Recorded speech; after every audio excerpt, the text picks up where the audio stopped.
une nation qui ne peut pas avoir de développement, qui ne peut pas avoir de chance pour un homme, pour un enfant, pour une nation, pour des personnes, si les femmes ne sont pas avec vous. Maman, amitié, amitié, amibara.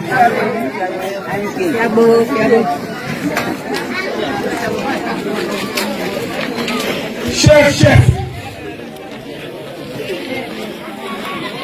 je suis encore complet, très complet, de voir assis sous cette hache des chefs de près de 10 villages venir saluer le président Laurent Gbagbo, celui qu'on avait dit qui ne représente plus en Côte d'Ivoire, celui qu'on avait dit était fini, celui qu'on dit son avenir dans un autre monde. Voir des têtes couronnées de notre nation, de notre ville, de notre pays, de notre région, de notre belle Afrique, de Kounaïri, venir ici, saluer le président Laurent Gbagbo. Chef, je vous salue au nom du président Laurent Gbagbo. Ne vous dites pas. C'est de Laurent Gbagbo qu'on avait dit qu'il ne sera plus encore en Côte d'Ivoire. Il a fait 10 ans à la CPI, mais nous étions là-bas, témoins avec le président Laurent Gbagbo. J'ai moi-même fait les 10 ans en exil. Oh, je m'appelle Youssouf Diaby.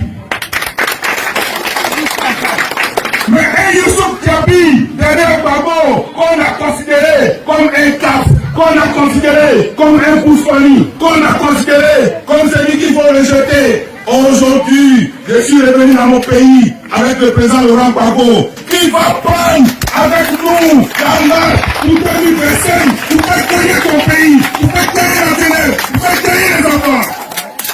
Pas de génération. Il ne peut pas avoir de nation durable si nous n'avons pas de politique pour la jeunesse. Et Laurent Gbagbo, depuis Azopé, en juin 2022, avait déjà annoncé l'année de la jeunesse, avait déjà annoncé l'année des élèves et étudiants de Côte d'Ivoire. Il est celui qui parle lorsqu'il est dans l'opposition et le pays bouge. Quand il est au pouvoir, le pays bouge.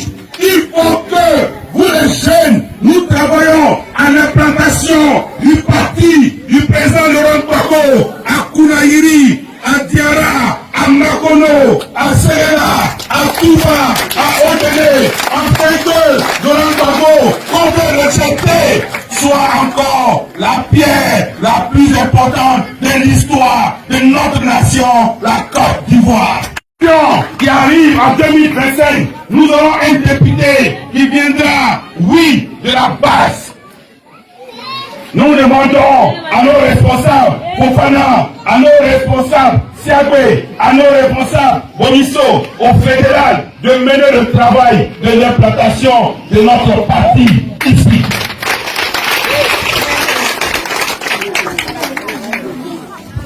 L'appel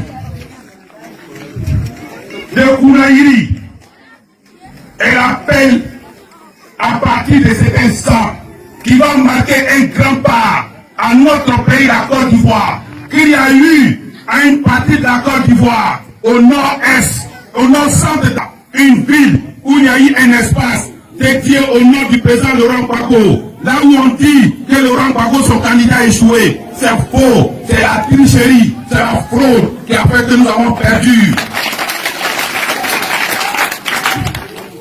Chers chefs, chers jeunes, travaillons pour notre pays, travaillons pour le PPACI,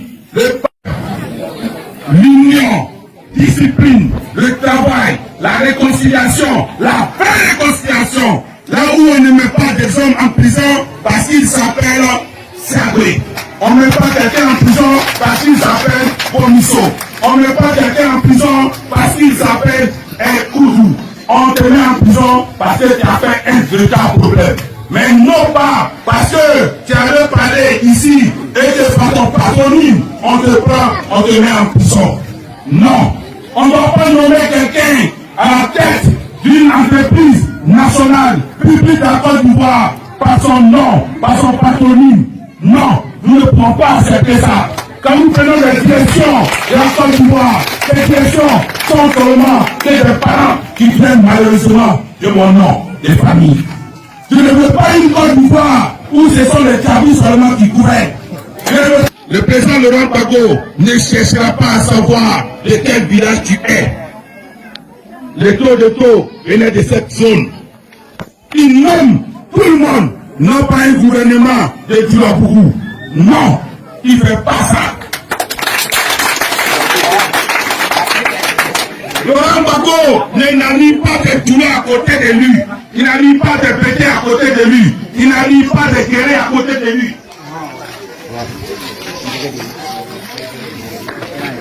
Laurent Gbagbo, c'est la perfection. Si tu peux, il te met là et tu aides le pays. Nous demandons à tout le monde que 2025 arrive. Travaillons, ces femmes, travaillons, ces jeunes, travaillons à ce que l'année 2025 soit l'année où Laurent Gbagbo va retourner encore à la présidence de notre pays. Pour une Côte d'Ivoire où c'est la pluridisciplinarité ethnique, c'est tout le monde qui gouverne. Laurent Gbagbo est là pour la Côte d'Ivoire. Laurent Gbagbo est là pour les femmes de Côte d'Ivoire. Et lui-même, sa propre femme, elle s'appelle Nadiani Baba. C'est ça la Côte d'Ivoire. La Côte d'Ivoire, c'est ça. Il a pris une femme tout là, il est pété. Et il montre au monde entier que lui, il n'est pas là pour prendre quelqu'un parce que ceci ou cela. Chers jeunes, chers camarades, monsieur le fédéral, je suis fier de votre travail dans cette zone. Et je sais que les élections à venir, avec toutes ces têtes couronnées, avec nos mamans, avec toute la jeunesse, nous allons gagner ici 100%. Bravo, unité. C'est clair, le RHDP n'a jamais gagné des élections. Ce qui s'est passé en 2021, ce n'était pas des élections, c'était une fraude, une mascarade électorale. D'où vous voyez que le PPACI n'a rien raflé. Même dans ces bastions, le PPACI a perdu. Pourquoi? Parce qu'en face, nous avons un gouvernement qui a orchestré une fraude électorale, mais des plus effrayantes. Dites-moi un peu, quel est ce peuple qui sera dans la souffrance, mais qui sera toujours en train de voter son bourreau? Ce n'est pas possible. Parce que même s'il faut donner 10 000 à tous ceux qui viennent voter, c'est quand même 8 millions d'électeurs. Et quand on fait 10 millions fois 8 millions, ben c'est beaucoup. C'est un budget que M. Ouattara ne peut pas se donner le luxe de donner. Donc qu'est-ce qu'il fait? Il vole. Il vole. La preuve que M. Ouattara et son gouvernement volent, c'est quoi? Voyez-vous, quand vous êtes conscient que vous ne gagnez pas d'élection et que vous volez, il y a une chose que vous redoutez le plus, ce sont des manifestations. À l'époque, le président Laurent Gbagbo les laissait manifester. Il pouvait sortir. Pourquoi? Parce que le président savait que eux, quand ils vont manifester, ça ne sera pas la majorité. Donc lui, s'il appelle aux manifestations, la majorité sortira. Ouattara est conscient donc que lui, quand il appelle, ce n'est pas la majorité, ce n'est pas le peuple. Non, non, non, non, non. Quand il appelle, ce n'est ni la majorité, ni le peuple. C'est un groupe de personnes. Voyez-vous, si 100 000 personnes sortent pour Alassane Ouattara, croyez-moi, ce n'est pas la majorité. Même si 1 million de personnes sortent pour soutenir Alassane Ouattara, croyez-moi, ce n'est pas la majorité. Dans un pays où le nombre de personnes pouvant participer aux élections est de 14 millions, et que vous avez 1 million qui vous soutiennent, vous n'avez pas la majorité, vous avez la toute petite minorité. Parce qu'il reste de l'autre côté 13 millions qui ne sortent pas pour vous soutenir. C'est ça qui est la vérité. Alassane Ouattara est donc conscient qu'il ne fait pas partie de la majorité. Et donc, chaque fois qu'il voit l'opposition vouloir manifester, il refuse les manifestations de l'opposition. Surtout, il refuse pour qui? Vous voyez dernièrement que Tidjane Thiam, sa candidature, son nom a été retiré sur la liste électorale Et ces militants manifestent partout où ils veulent. Et Alassane Ouattara ne trouve aucun problème à les laisser manifester. Mais imaginons-nous une seule seconde. Si c'était le président Laurent Gbagbo dont ces militants devaient manifester, il allait empêcher. Et pourtant, c'est eux qui disent que c'est le président Laurent Gbagbo même, le PPAC qui n'est pas représentatif.